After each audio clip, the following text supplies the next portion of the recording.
Chapter 32. A Foregone Conclusion. Despite the simplicity of its fundamental argument, Harrington's guilt-inducing précis dragged on for nearly 3 hours.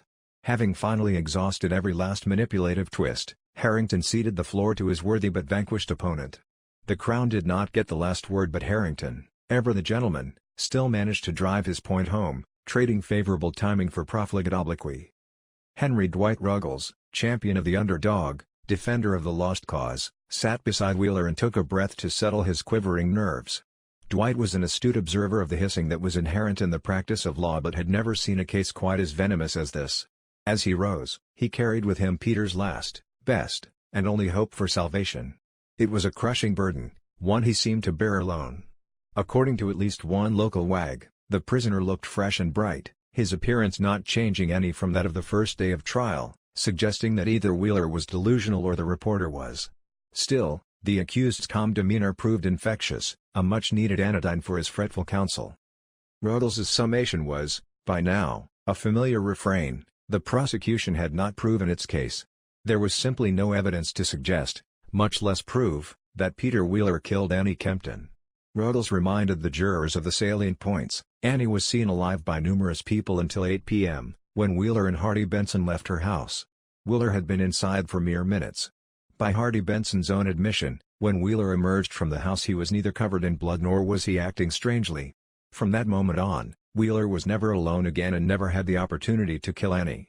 Several witnesses reported seeing lights within Annie's house throughout the evening, indicating she was alive well into the night. She had been found in her nightclothes, her bed clearly slept in. Despite Power's assertion that the crime occurred between 5 o'clock and 6 p.m., the autopsy results confirmed that Annie was not killed until after midnight. The only rational conclusion was that Peter Wheeler did not murder Annie Kempton. Unlike his loquacious opponent, Ruggles addressed the jury for just over an hour, believing brevity to be not only the soul of wit but the key to holding the jury's attention. Short and sweet had proven a winning formula in the past, one Ruggles hoped might pay off again. With the summations completed, Justice Charles Townsend checked the time and called a recess for lunch, prolonging Wheeler's agony for yet another hour. At 1:15 p.m., the court was again called into session and the judge issued his final instructions to the jury. In spite of the petty haggling between the opposing counsels, Townsend had reserved the last word for himself. Now it was his turn to reconsider the evidence, this time accompanied by a liberal sprinkling of the judge's own thoughts and opinions. The magistrate left little doubt as to where his allegiances lay. As the Morning Chronicle clearly noted, the judge's address to the jury was most eloquent and impressive but against the prisoner. Townsend's biased oratory concluded, "The prisoner has been given a very fair trial and given every consideration by the Crown. The defense have failed to call witnesses and the prisoner's counsel was allowed to address the jury last."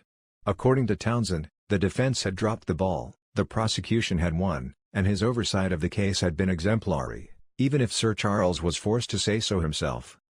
With the final sound of his gavel, the judge sent 12 men to ponder the fate of Peter Wheeler. As the jury left to deliberate, something truly remarkable occurred. A Nova Scotian newspaper reporter experienced a moment of doubt, a brief reflexive spasm of conscience and common sense. The correspondent for the Acadian Recorder paused to question whether Wheeler was actually guilty. The paper had remained somewhat neutral in the previous months, opting to report the case with very little commentary, but now told its readers, there was no direct or positive evidence that points to the prisoner's guilt. No person saw the crime committed. Under the headline "Peter's chances good to get off," the Recorder argued that the defense succeeded in a remarkable manner in breaking down many of the strongest points of the prosecution's evidence. Indeed, the Acadian Recorder was of the belief that it was utterly impossible for Wheeler to have committed the crime. The report concluded on an upbeat note, stating, "The feeling here at present is that from the evidence given the chances of the prisoner being cleared are good." Heaven alone knows what trial the Acadian Recorder correspondent was watching or from where he gleaned the notion that Wheeler's chances were good. The reporter from the Recorder was clearly in a boat by himself, with the possible exception of Mr. Payne from the St. John Daily Sun. That Wheeler was guilty was a given as far as everyone else was concerned. That he would hang was equally certain. The only thing left to do now was sit and wait for the jury to make it official. As the minutes ticked by, Wheeler's placid facade finally cracked. His life rested in the hands of 12 strangers and the accused was wound as tight as an 8-day clock. As Judge Townsend rose to retire to his chambers, Wheeler leapt to his feet and began chattering to his defense counsel. His normally cool exterior was gone, His eyes became glossed and his face flushed. Ruggles quickly grabbed his client's arm and wrestled him to his seat. The prisoner was undeterred and, utterly frustrated by court rules prohibiting him from speaking in his own defense, he again stood tall and called out to the judge, "Your lordship, will you allow me to speak a word?" Townsend was unaccustomed to outbursts in his court. He paused and then replied, "Yes, through your counsel." Ruggles and Robertson quickly conferred, then had a sharp word with their client. Robertson, who had yet to speak in court, stood and informed the bench that they had advised their client not to make a statement at this time. The defense strategy of brevity was redacted to total silence. Countless reporters have made an informal study of the correlation between a defendant's culpability and the length of a jury's deliberations. The widely held belief is that a swift verdict means guilty. A good many covering the courthouse beat also put tremendous stock in a jury's willingness to look at the defendant as they return with their decision. If jurors fail to meet the prisoner's gaze, there can be no question as to their verdict. In the case of Queen v. Wheeler, the jury deliberated for less than 2 hours and, as they made their way back to the courtroom, not a single member of the panel raised their eyes toward the defense table.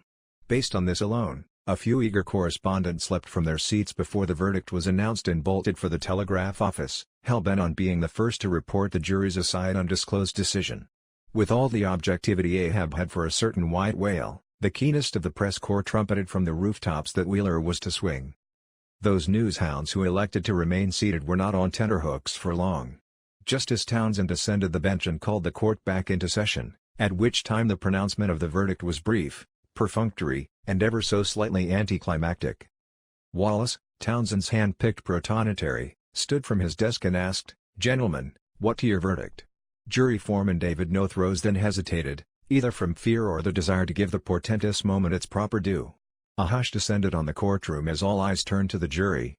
Noth, having milked the moment for all it was worth, uttered a single word, "Guilty." The deafening silence lingered a moment, then too. The verdict came as no surprise, yet the stillness masked a broad spectrum of emotions: affirmation, acceptance, justice, vengeance, closure. After months of speculation, it was finally over. The court had validated the community's long-held belief that Peter Wheeler had murdered Annie Kempton.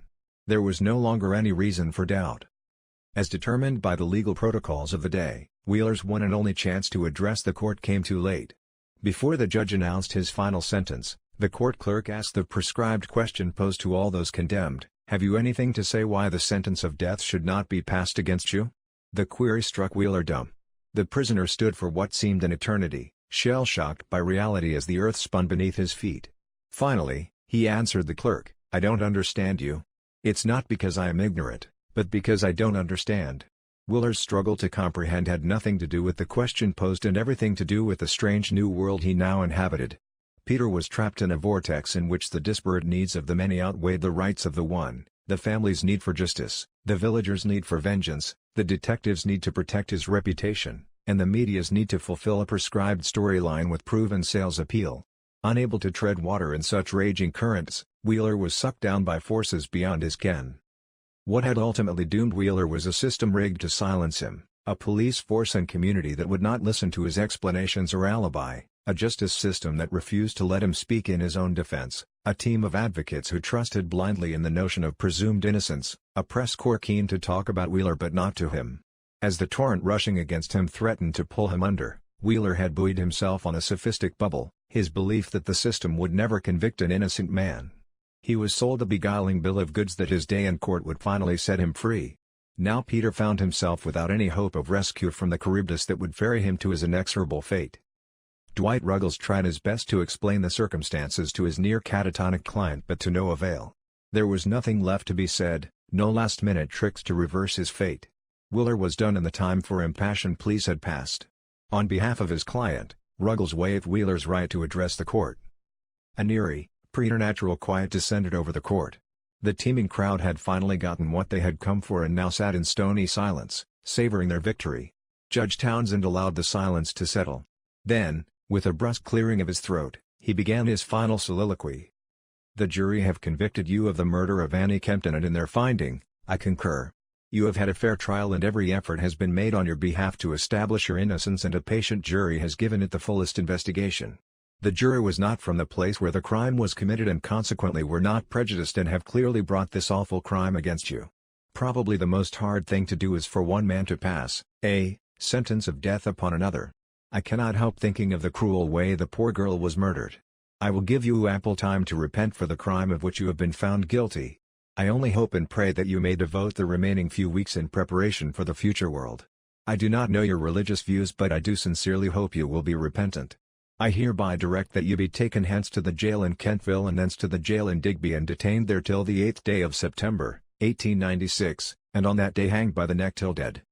Judge Townsend dropped his gavel one last time, having concluded the business of the court.